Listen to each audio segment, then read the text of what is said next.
VCY America presents Crosstalk, a nationwide call-in program discussing issues that have an effect on our families, our communities, our churches, our nation, and our world. Crosstalk, an opportunity for you to voice your concerns for biblical principles. And now live by satellite and around the world on the internet at vcyamerica.org. Here is today's Crosstalk. And welcome to Crosstalk on VCY America. Ladies and gentlemen, we have a very critical program for you to listen to today, and we trust you'll have handy a sheet of paper, something to write with today, as well as we provide you some context where your voice can make a difference. Early last week on this program, we made you aware that the Senate Judiciary Committee would be voting on S-598. That's standing for Senate Bill 598.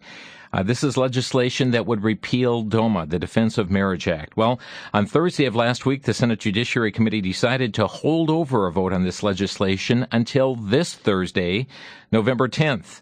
And as I've looked at the agenda, 10 o'clock a.m. Eastern Time this Thursday morning, the Senate Judiciary Committee will be assembling, and indeed, we see S-598 on the agenda.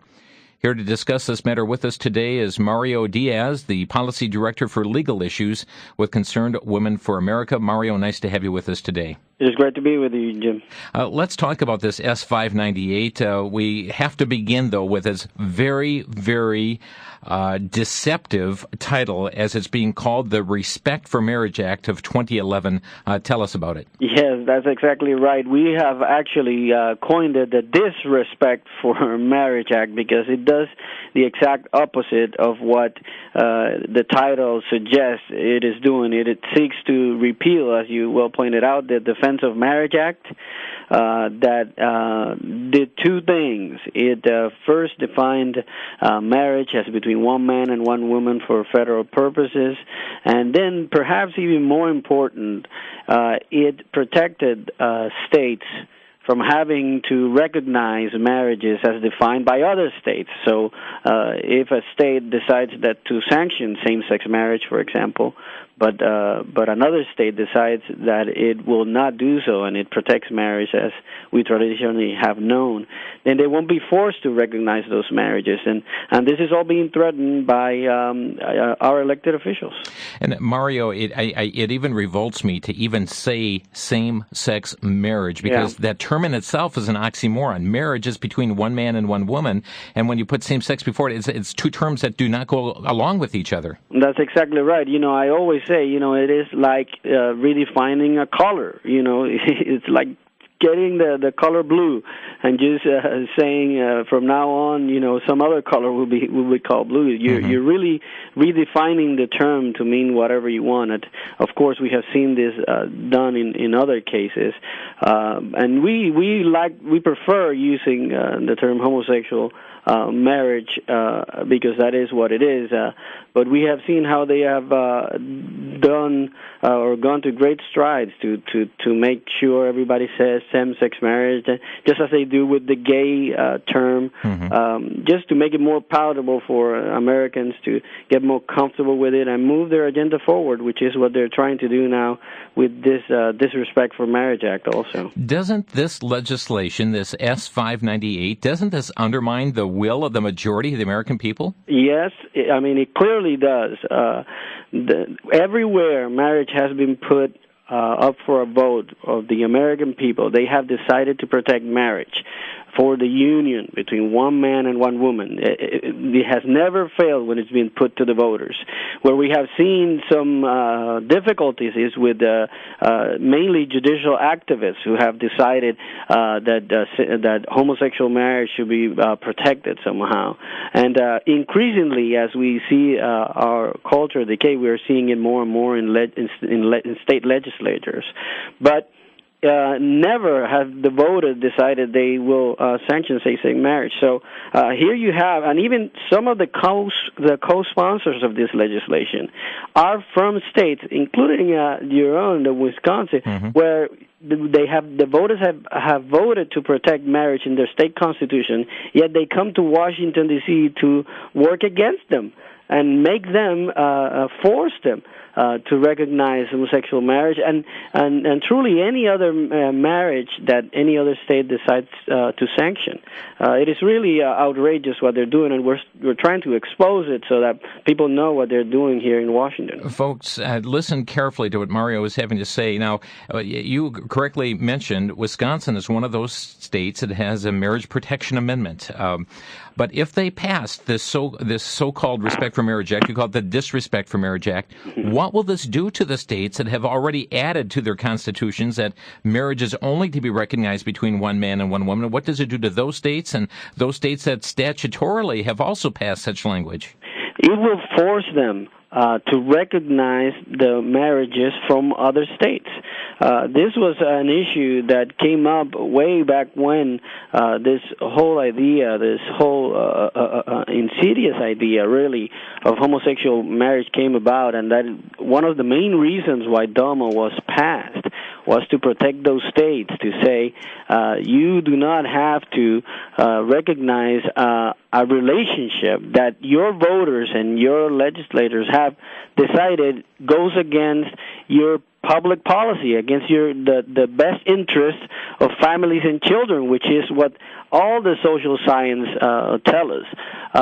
So if this act is passed, then those states will have no recourse. They will have to recognize those marriages, because we know what the next step is. They're going to take this to court every which way they can. They are currently doing it right now, even with DOMA there. So this is just the beginning, or I should say one more step in their agenda to force every American family to sanction these relationships and to be silent as to their opposition to it. Who introduced this legislation?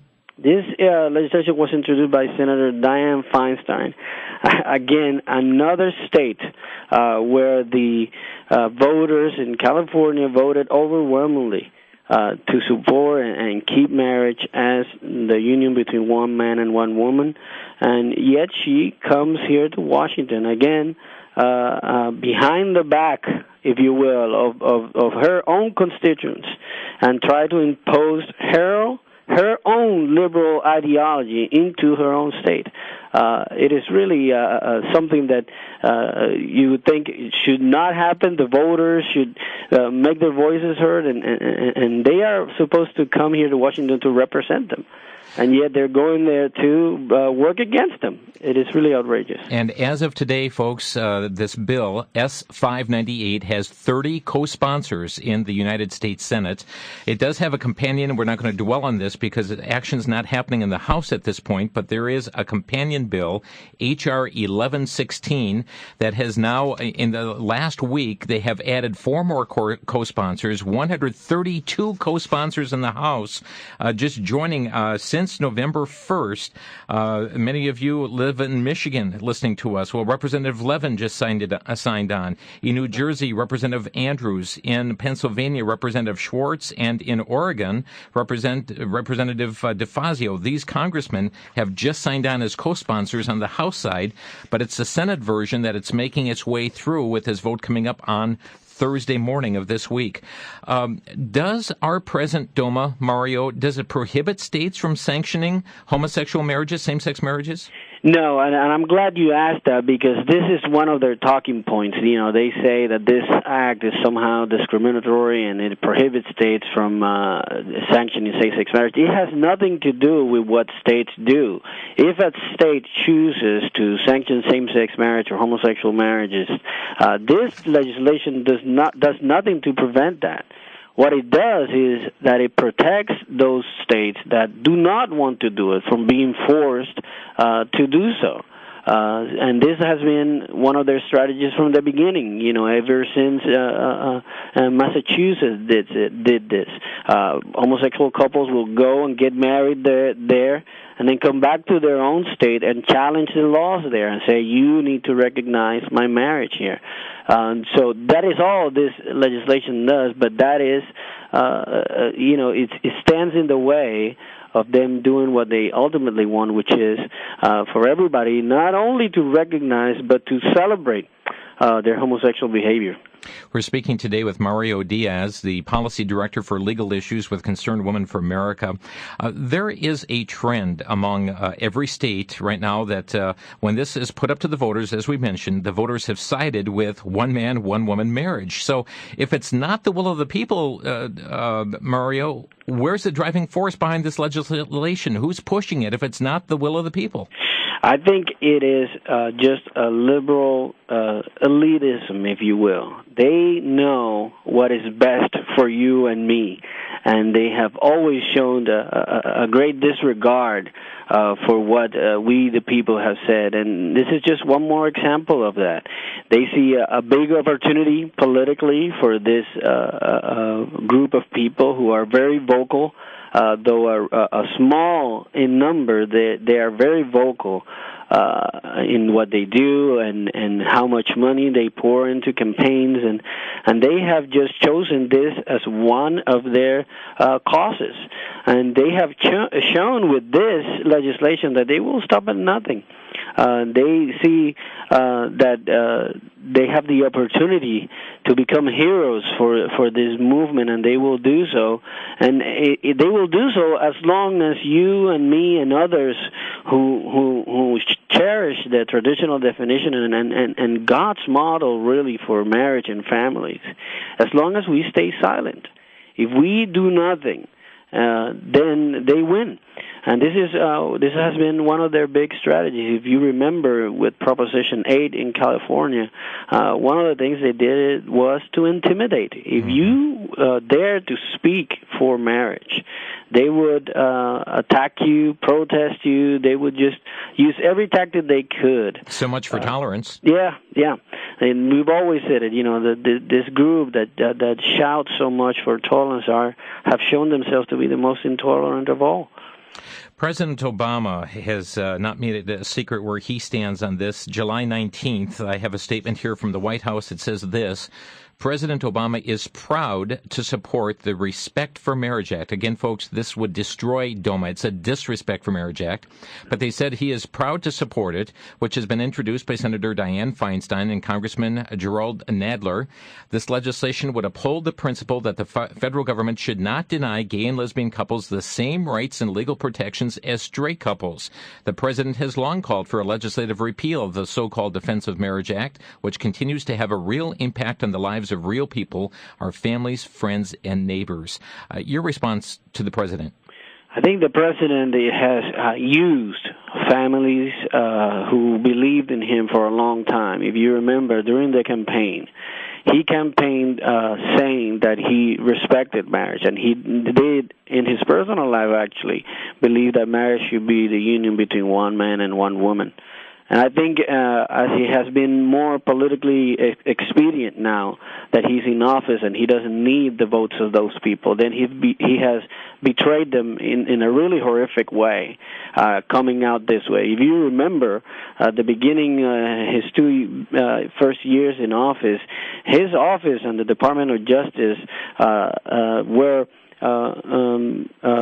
fighting for DOMA in the courts, and it is only recently that he has come out and changed his mind and say this is a constitutional issue, and then he will not support it. So I think he's been very disingenuous with the American people. Yes, folks, he has forbid the Department of Justice from defending DOMA in the courts.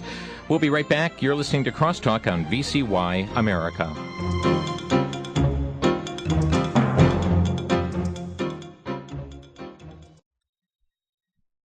Back to Genesis with Dr. John Morris, creation scientist with ICR.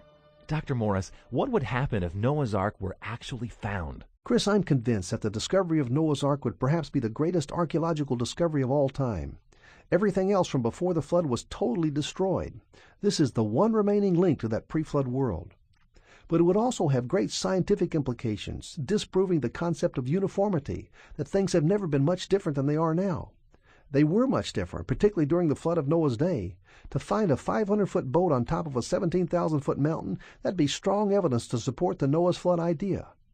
But it would also be a strong reminder to our modern world that God does judge sin. But he also provided a way of salvation to Noah and to us. To us as our Lord and Savior, Jesus Christ. Going back to Genesis can help us understand these things. For more on Genesis, call 1-800-7-GENESIS.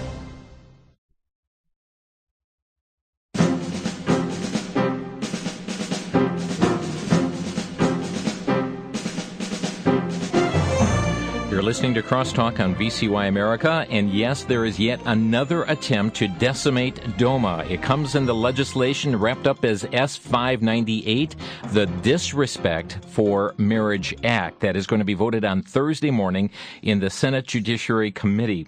We're speaking today with Mario Diaz, the Policy Director for Legal Issues with Concerned Women for America. And Mario, as you're well familiar, there is really a multi-pronged attack against DOMA right now. There's at least a couple different lawsuits that are in the courts. You referred to here just before the break. The Obama administration refuses to defend DOMA. What do you foresee as happening in the courts as to the court challenge? I mean, are there constitutional problems with the Defense of Marriage Act? There is no constitutional problem with the Defense of Marriage Act. The courts have said that in the past, and we are confident that that's what's going to happen in the future. The only thing that could put a stop to that is what we have seen in the past in other cases, like Roe v. Wade being the most well-known example, is a judicial activist, some judge who feels it is his or her duty to bring our culture forward in some way and looks beyond the law, and we have to guard against that also. But if a judge is to be sincere and look at the law and the Constitution, then there is no reason to have any problems with DOMA. Take us down the slippery slope, if you would. If DOMA is indeed overturned, what will be the fallout? What will be next? I think what will be next is hundreds or perhaps dozens of lawsuits challenging DOMA one more time, and doing so on the basis that here is what the federal legislators have done. And so their argument all of a sudden looks a lot more convincing, even though without DOMA, President tells us that states should not be forced to recognize other marriages. This is not the first time we have seen this. We have had the issue of polygamy throughout our history, and the courts have been clear that no state could be forced to recognize this in their policy if they feel it goes against the best interest of their own state, of their own families, of their own children. So the president is there, but the attacks are consistent, and they will never stop until they find the one judge who goes their way, who is willing to overstep those bounds. And seeing what the legislature does, if indeed they are successful in repealing DOMA, then they will have a leg to stand on, if you will. They will have something they can say, well, it looks like this is what the federal legislators wanted, and so we need to protect against that. And Mario, the very same arguments that homosexuals have used, saying this is why we need same-sex marriage, are the same arguments now that polygamists are utilizing to say we need polygamous marriages. And so if this passes through, no doubt we're going to see polygamy come to be the next thing, and no doubt it's going to be a state like California or a liberal state on the East Coast that's going to say, yes, we're going to allow polygamy to take place, and there goes the marriage statutes of every state across the nation again. This is happening right now. People are not aware of it, and for the longest time we've been saying this will happen. This slippery slope there is no argument once you start saying that love is all that is needed, and that tickly feeling in the heart is all that you need in order to be married. Then there is no rational reason to oppose this. And if you, I went to testify for marriage in the Maryland Senate. And I brought this issue up of polygamy and all, and some people say, well, that we don't see that happening. Within 2 days, I got the lawsuit filed by that polygamous family that's on TV. They have filed this right now, and they are using the same arguments. They are using Lawrence v. Texas, which, as you remember, is the case that overturned sodomy. And they are saying you have no basis to limit this to two persons. If the requirement of the two genders is no longer valid, why the requirement of two persons? It seems arbitrary. And if you follow the logic in Lawrence, they have a good chance of having some judge say that is correct. Mario, this repeal of DOMA, it's known as the Disrespect for Marriage Act, S-598. It's going to be voted on Thursday morning in committee. And let me just ask you, pertaining to that vote coming up, if this committee passes this, is it likely it will go before the full Senate? I believe it is up to us, ultimately, if the Senate is to bring this up for a vote. We need to stand up as pro-family Americans and make sure they know the consequences that will happen if they go against us, against the will of the majority of the people who want children to have a mother and a father. If they feel the pressure from us now, then I believe this will never come up for a vote. It will be too volatile for them. But as you know, as we have seen with the Don't Ask, Don't Tell legislation and with other legislation they have tried to put up, if they don't bring it up in this session, they'll bring it up in the next one, or in the next one, or in the next one. Or as we saw with the hate crimes legislation, they will put it as an amendment on another bill, like the Defense Authorization Bill. That's what they did with the hate crimes legislation that then becomes very difficult for some conservative senators and representatives to oppose because they, of course, want to fund our military. So they, like I said, they have shown a willingness to go really far with the tricks they will do, as we have seen with, for example, this title in this legislation to get their way. You know, their philosophy really is the ends justify the means. And so we need to be on guard. And as we talk to friends on the Hill about this, there's a real sense that they will not dare bring this up right now.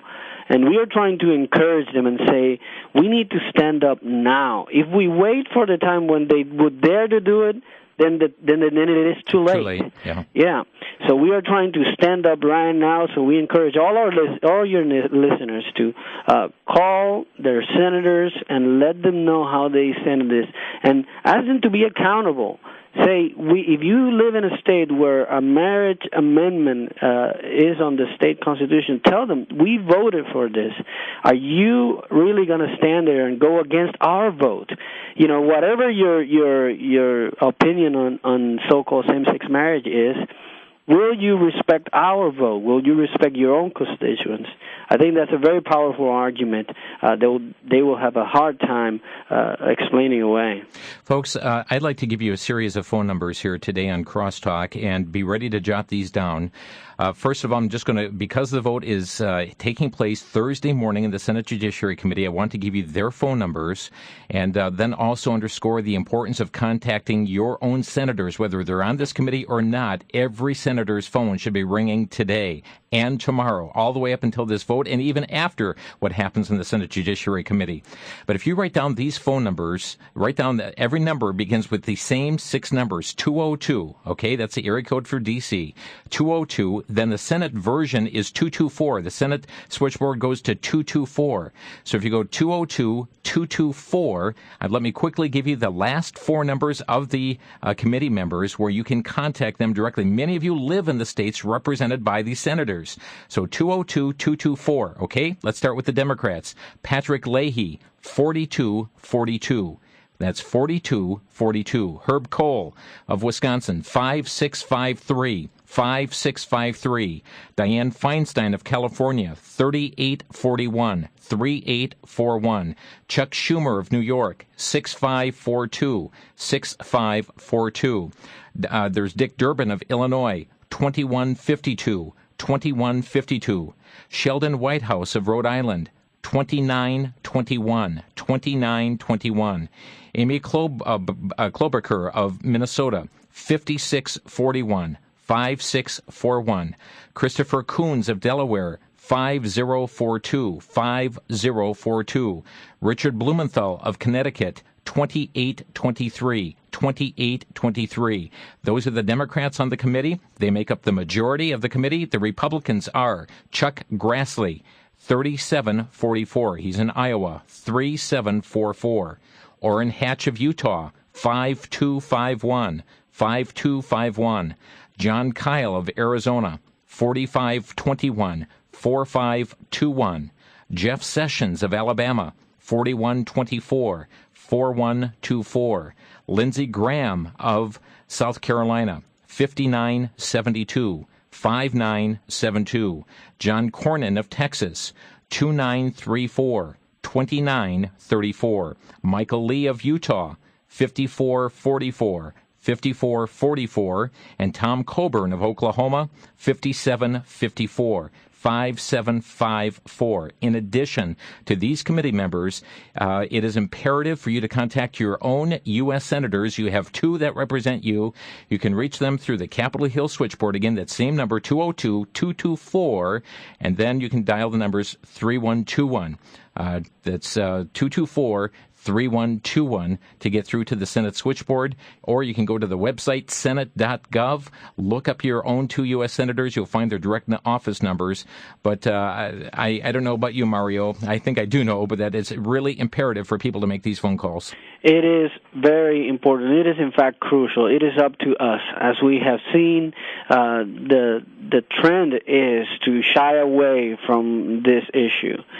People are, like I said, coming to intense scrutiny by the other side when they speak out against it. And we need to stand up, even for our own, who we know stand with us. If your senator, you know, is strong on marriage, ask them to be vocal, to stand up and talk about it, and make sure they say this is really beyond, it goes beyond homosexual marriage into respecting the will of the people. As we said, the most comprehensive scientific national survey compiled by Public Opinion Strategies found 62% of Americans believe marriage should be defined as only as the union between one man and one woman. 53% said they strongly agreed with that. So we have the people on our side. It is just our elites, our elected officials that need to convey that message, to stand up for marriages and families and a strong home. And if we do that, then we'll see victory. But if not, the current trend is to decay. And we will continue to have trouble in many other areas. As we have said, this is not the end, but the beginning. Mario Diaz is our guest here today on Crosstalk. We're going to open our phone lines to hear what you have to say, folks. That vote is less than 48 hours from now. What is your position on the issue? Do you believe that DOMA should be overturned? Or do you believe we should stand up for the sanctity of marriage as between one man and one woman? Our phone number here to Crosstalk is 800-733-9829. 1-800-733-9829. Get on board. Let us hear from you today. But it's critically important for your own senators to hear from you as well. But again, our number at Crosstalk, 800-733-9829. We'll take a quick break and come back to your phone calls in just a minute. This is Crosstalk on VCY America.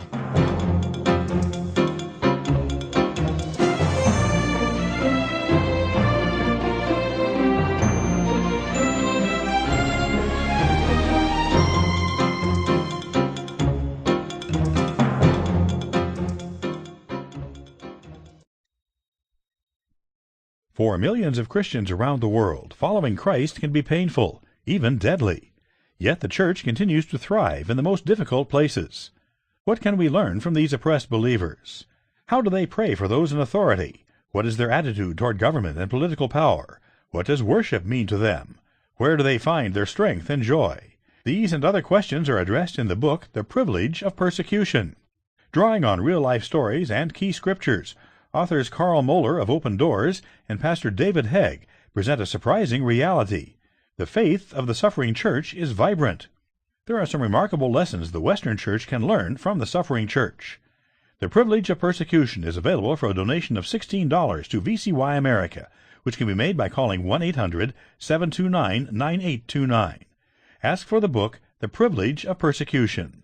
Again, that number, toll-free, is 1-800-729-9829.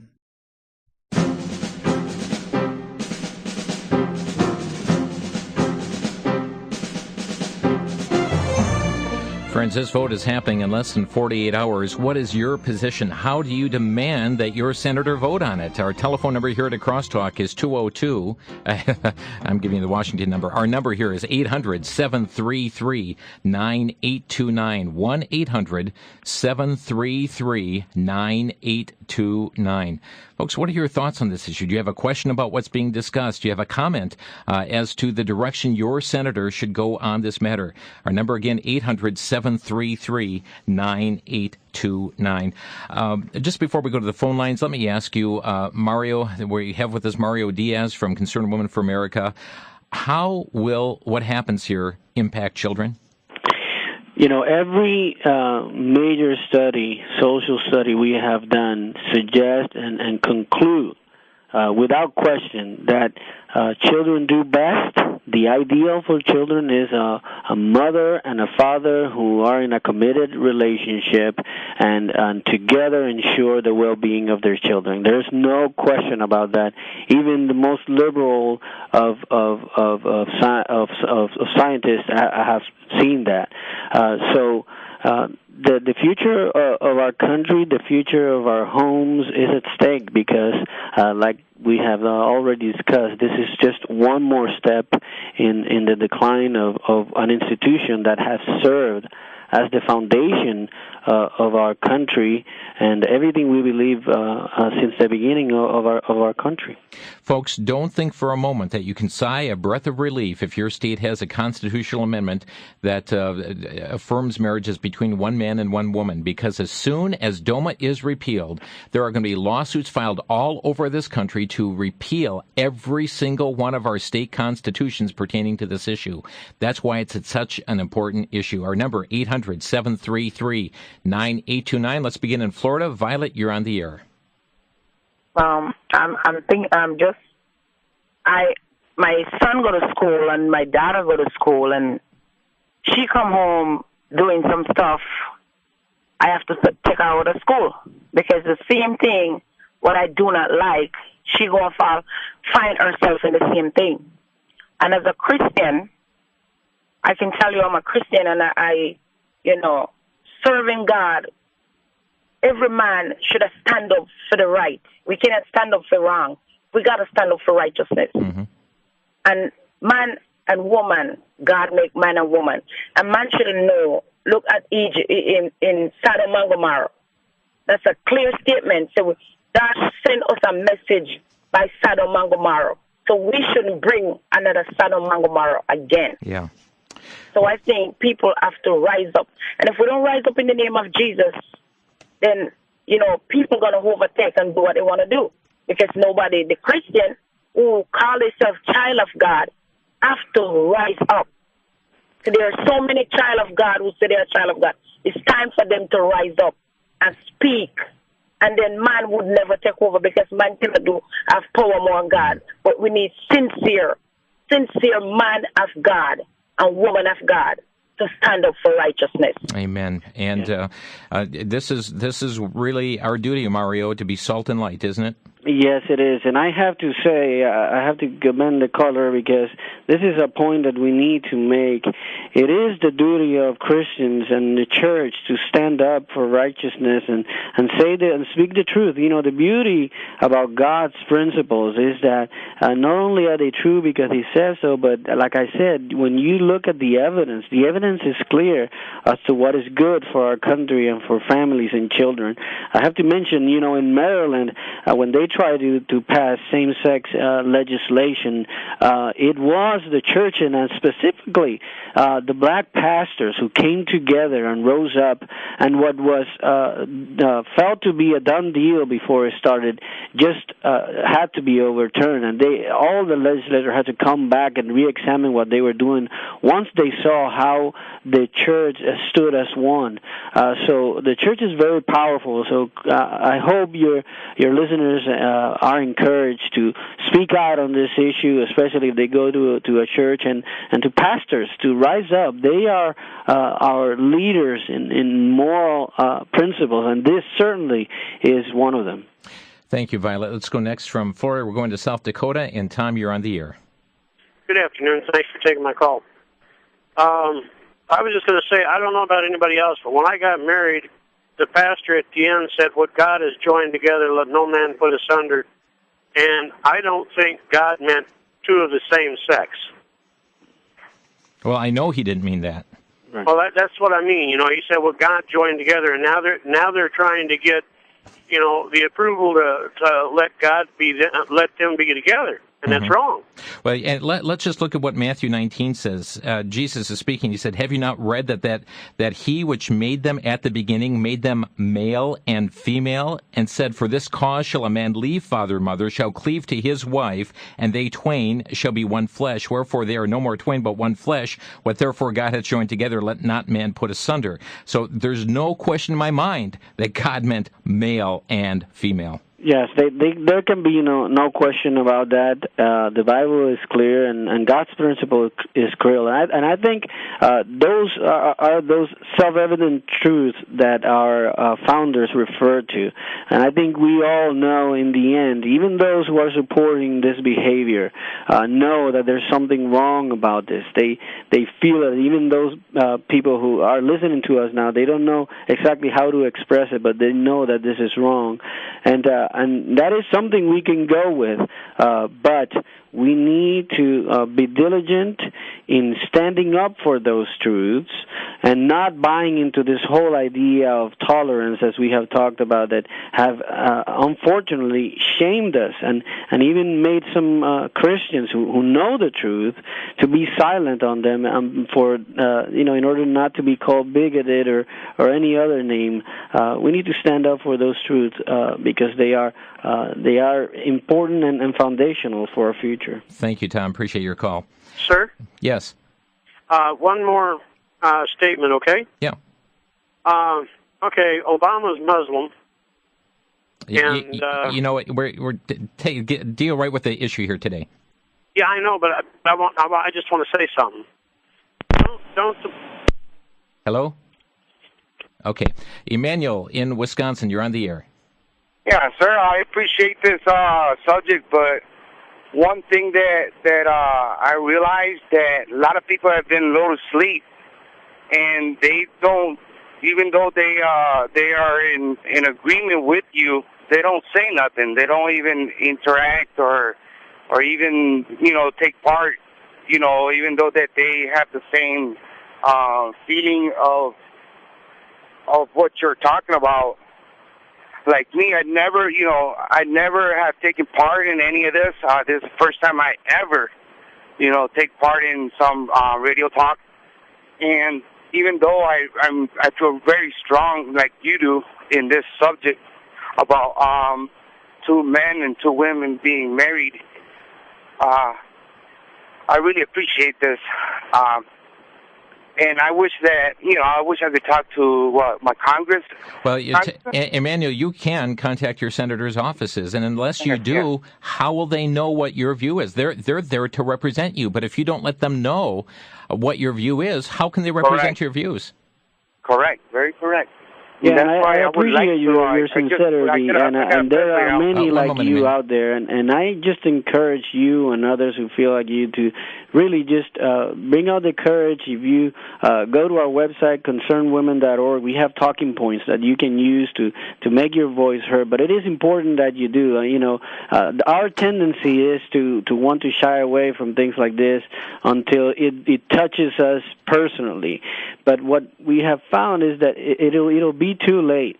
And this is coming, it will touch each and every person, right? When your children go to school, if we sanction same-sex marriage, and we are talking, and your children are learning about what a family is in school, what do you think it's going to be taught to them?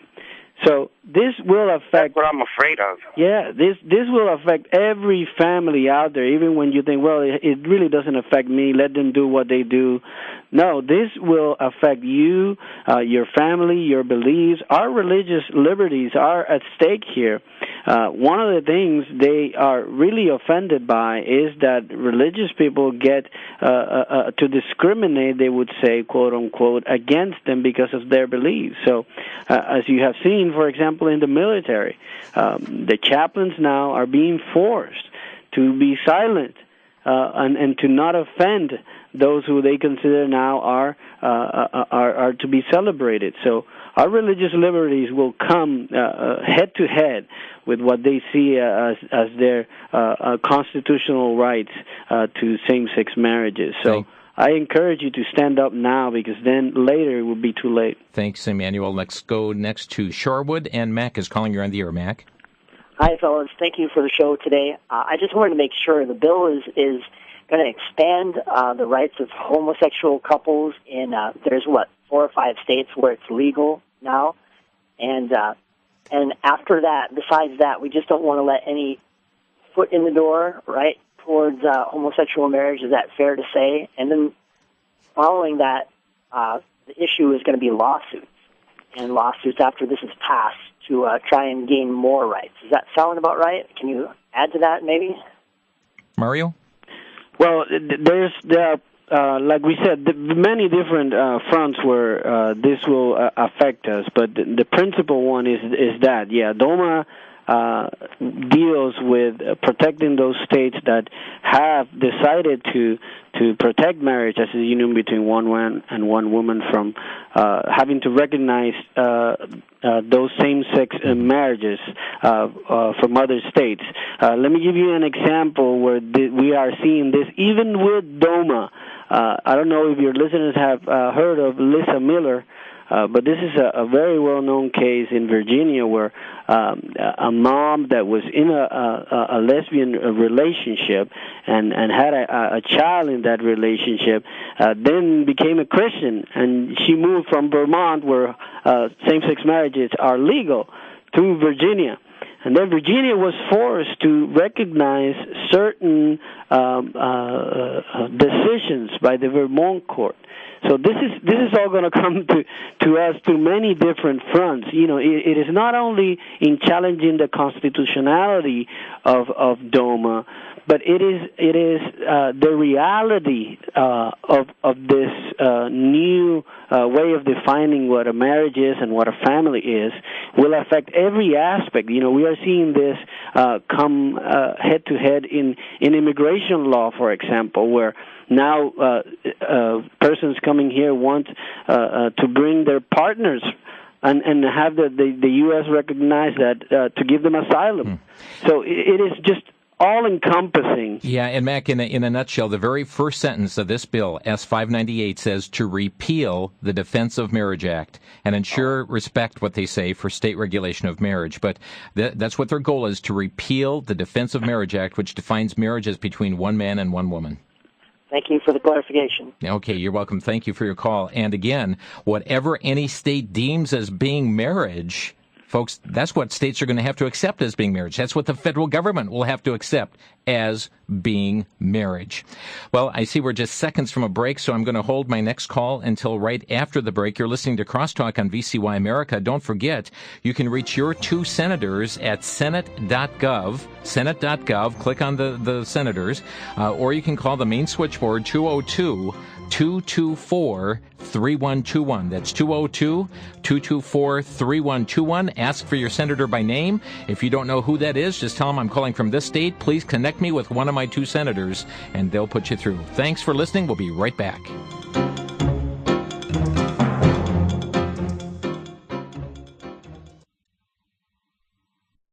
For the Worldview Weekend Minute, I'm Brandon House. Our website is worldviewweekend.com. Some, quote, Christian, end quote, authors are encouraging you to enter the silence, go into a trance, and encounter Jesus, have a physical confrontation with him. Do we see in the scriptures where Christians are to indeed encounter Jesus physically, now, in the flesh? No. In 1 Peter chapter 1, verse 8, we see, whom having not seen you love, though now you do not see him, yet believing. We also see in 2 Corinthians chapter 5, verse 6 through 8, so we are always confident knowing that while we are at home in the body, we are absent from the Lord.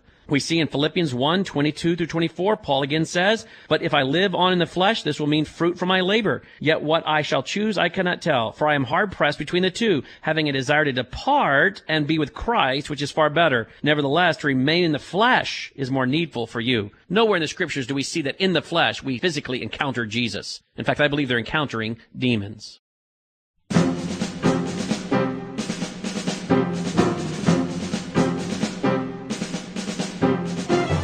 At 10 o'clock Eastern Time this Thursday, November 10th, in room 216 in the Hart Building, the Senate Judiciary Committee is going to be convening, and on their agenda is this piece of legislation, S598, to repeal the Defense of Marriage Act. We're talking about this issue today with Mario Diaz, with Concerned Women for America. And just before we pick up our calls here, Mario, we have talked about the importance of people becoming informed. We've talked about the importance of people making phone calls. Tell us about the importance of prayer in this matter.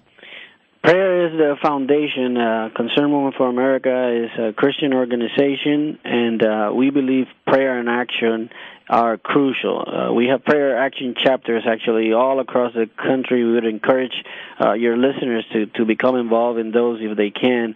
And we know the battle for marriage is ultimately a spiritual one. So this is step number one for everything that we do. So even when you're making that call, we would encourage you to pray. Make sure that you pray even for those senators who are on the wrong side of this issue. We need God to intervene for certain if we are to prevail. So the order, the scenario here is pray, call, pray. That's exactly right. Let's go to the state of Kansas. Mark, you're on the air.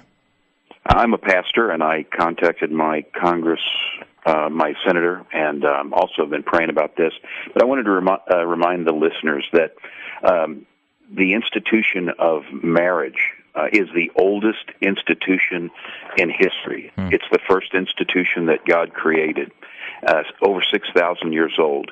So I would think that if someone realized it's the first thing that God created in terms of an institution on this earth, I would think that the people that are listening now would see that as of utmost importance. It can't be anything different. For 6,000 years, it has been the first and only first institution that was created. So I would urge people to call and stand behind marriage, which God himself has ordained between a man and a woman.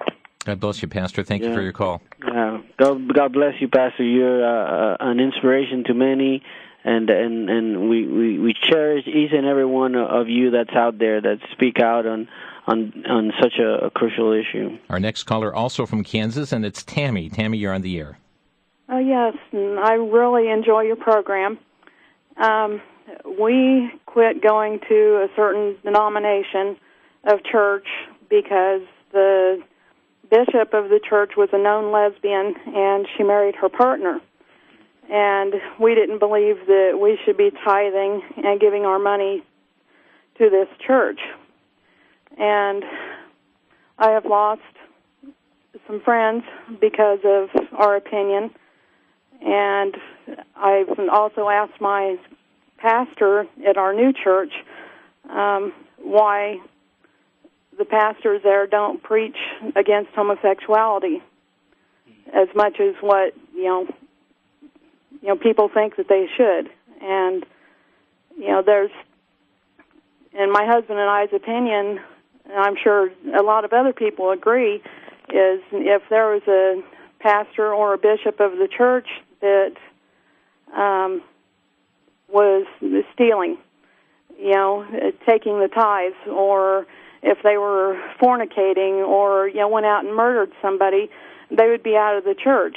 And with homosexuality, it's an abomination, and they're still allowing them, with their choice, they are not born this way, to be the head of the church. Well, thank you, Tammy. And as the pastor pointed out moments ago here, this is the oldest institution in existence ordained by God himself. Thank you so much. Let's go to the state of Oregon. Paul, thank you for your patience here on the air. Oh, yes, sir. Thank you for your program. I wanted to point out that Obama wasn't elected to pick and choose the laws that he's going to enforce. He should be enforcing every law of the land, and this includes DOMA. And it's a travesty that he doesn't. And that's just the point I wanted to make. Maybe we should be flooding the White House switchboard with calls, too. Thank you, Paul, for your comments on that. And your response here, Mario? I think he's exactly right. I mean, this is one of the tragedies, as we have been pointing out, that in the end, this Disrespect for Marriage Act, it's really not about homosexual marriage. It's not about marriage at all. It is about respecting we, the people, we who are supposed to have the power and the say on what we want. But as we pointed out earlier, we have a group of elitists at the top of our government who believe they know better and they should decide what's best for us. And that is why they have gone after Proposition 8 in California, and that is why they're going after DOMA, and that is why they will go after each and every state that has decided to preserve the traditional definition for marriage. Thank you, Paul, for calling. Because they believe, that we are ultimately wrong. Let's go next to Fred in Milwaukee. You're on the air, Fred. Hi. My question is, how are the implications of this repeal interface with crime, with the hate crime laws? What I wanted to bring up is my pastor had asked some homosexuals to not come to church. Now, is this going to affect everybody as far as now they have carte blanche to do anything and everything they want to, and we have absolutely no protections for ourselves in the church? Well, it has no legal implications in terms of the text of the law, but in terms of the overall feel of where the culture is going, it certainly is one more barrier that will be broken down for them. Yeah, and we saw this happen in the military. We repealed Don't Ask, Don't Tell. Then we're saying, okay, the chapels need to be used for same-sex ceremonies. That's exactly right. It's just a matter of time before the chaplains, and how long will it be before they say, well, if a pastor's going to marry couples, he must be forced also then to accept same-sex couples. It's not too far down the road. That's exactly right. And, and there are many other issues. Can he counsel somebody that comes to them with certain issues, and he's a homosexual? Can they talk about their sin? I mean, there are many issues that will ultimately come right in front with this legislation. Mario Diaz has been our guest today. We appreciate not only the work you're doing to inform people, but thank you for coming on Crosstalk today as well. Hey, I appreciate it, Jimmy. It was fun. Folks, the number to call your senator, 202-224-3121. Also, check out Concerned Women's website as well, cwfa.org for Concerned Women for America. Thanks for joining us today on Crosstalk.